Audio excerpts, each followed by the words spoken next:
Hey guys, I haven't brought you a gun video in a bit, so I figured I'd bring something in front of the camera for you. As you can see, this is a Sig Sauer. This is Sig's entry into the striker fire market. So this would compete with your Glocks, your M&Ps, your any of those single action striker fire. This they're not calling a single action striker fire. They're calling this a double action striker fire. I believe they call it consistent action, something like that. We'll get into that in a minute, but comes with a nice Sig sheath, holster, kind of in knife mode. Sorry about the sheath comment there. That's obviously made for multiple models, P320 full-size compact. This is a 320, so yeah, pretty decent little holster. I'm kind of surprised with kind of a range kit setup that they didn't give you a mag holster as well, but it is what it is. Of course, you have a spare mag, one in the gun as well. Give you your cable lock, instructions, all that kind of stuff.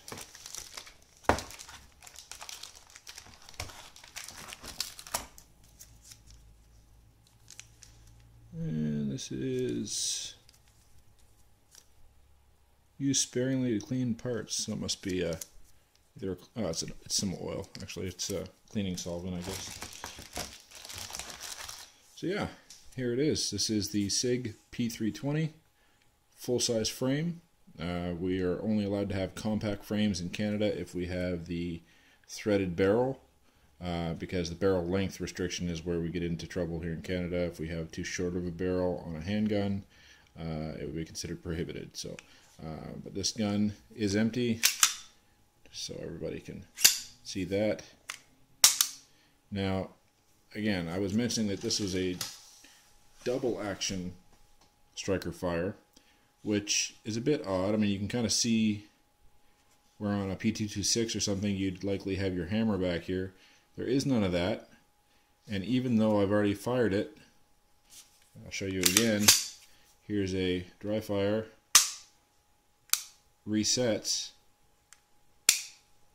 and it hits again. Of course, it's a different sound when you haven't racked it, but I don't know if what the function behind having this as double action would be, other than maybe if you had a light primer strike, you could hit it again.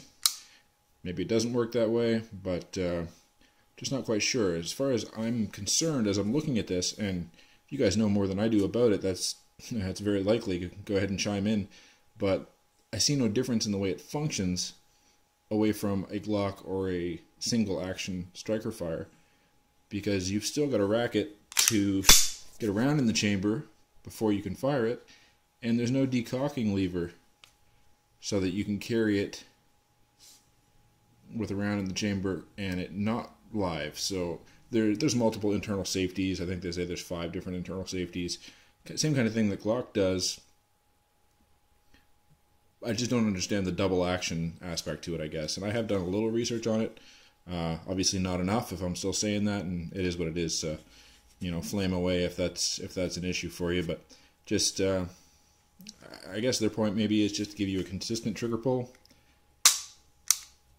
But when I consider something like a Glock, once you rack the slide, your trigger pull is going to be consistent each time. It's not like it's a Beretta where it's you know, a long pull and then a short pull once it's been fired. Yeah, so anyway, I'm sure there's benefits. Somebody with a bigger brain than mine has developed this consistent trigger pull technology, and it is what it is. But we'll move on to the gun, move away from that. By the way, before I do, the trigger pull, they say it's 5.5 to 7.5 pounds. Overall length of this gun is 8 inches. Overall height 5.5 inches, width 1.4 inches, a 4.7 inch barrel, and the sight radius is 6.6 inches. It's a 3-dot sight. Pretty intuitive, pretty normal. I mean, that's a fairly common setup nowadays. Some really nice serrations, front and rear of the slide. Really easy to grab onto. There's no effort at all. Got your tactical rail in the front, slide release back here, and it's fairly low profile. I know that's one thing on my Glock I upgraded. I made that, I put a little bumped version on there so it's just easier to hit, but this isn't bad really. It's not like there's a whole bunch of stuff in the way back here. So, and we've got your takedown lever. This thing comes from the factory stippled and really nicely stippled. Back strap, the front and the sides, just really well done, very comfortable. This feels to me like a 226, fairly high bore axis from what I can see here, but it's so comfortable in hand. It's nicely knurled in the front, so you can get your finger out there, hold it down. This is the 9mm version, by the way, guys. There are 2 10-round mags that came with it due to being in Canada. If you buy this in the States, you're going to get 17-round mags with it. It's got a little bit of a different takedown technique. You have to have a mag out, you have to have it slide lock back, then the lever will come down all the way, then you release the slide and she pulls forward. After that, it's very Glock-ish, obviously. Got your spring and your guide rod. Now this is all metal, which is definitely, in my opinion, an improvement over the Glock, where the Glock comes standard with a plastic guide rod. And we've got our barrel.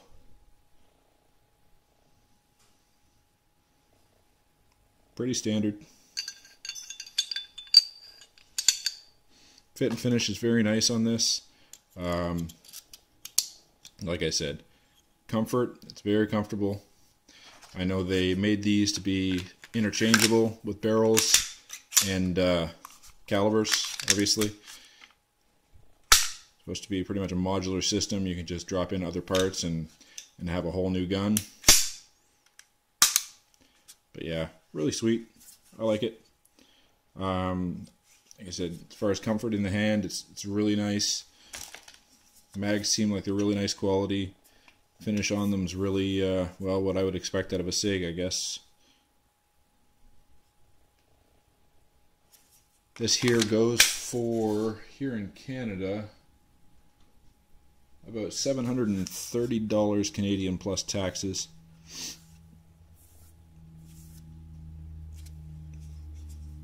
And that's current price. Canadian dollar is fairly low right now. So I don't know that you're really going to ever get it cheaper than that around here. But yeah, we've got our chambered round indicator over on this side. You'll be able to feel that if you needed to, or see it popped out if it's bright enough. But yeah, all in all, it's a pretty sweet gun. I'm so far very impressed just on first impressions. Got to get it out and get some rounds through it, see how it handles. You know, throw some cheap ammo through it, throw some good ammo through it, see if there's any issues. I really don't expect any. Should be a pretty solid gun. So anyway, guys, I'm not going to keep this video going very long. I just wanted to kind of get it in front of you, give you my initial impressions. Like I said, so far so good. Quite impressed. Feels really solid. I didn't realize, as my Glock was my first handgun, I was all infatuated with it for a while, and I didn't realize how uncomfortable a Glock was until I've held pretty much everything else. My Beretta was more comfortable, 1911 was more comfortable, so we had the CZ75 is more comfortable. This is definitely more comfortable than the Glock. So I guess I'm kind of glad I started with the Glock, because now I can appreciate what I've got my hands on going forward. Kind of gave me a little bit of a sense of reality as to what to expect when I grabbed onto a handgun. So anyway, guys, don't get me wrong, Glocks are solid and they work well. I hope this is as solid as a Glock in its function, but I can tell you its feel is definitely higher end for sure. So keep in touch. I'm going to go ahead and get some more videos up for you guys soon. We'll get this out to the range soon. And go ahead and hit that subscribe button, like the video, and we'll be back with you soon. Thanks.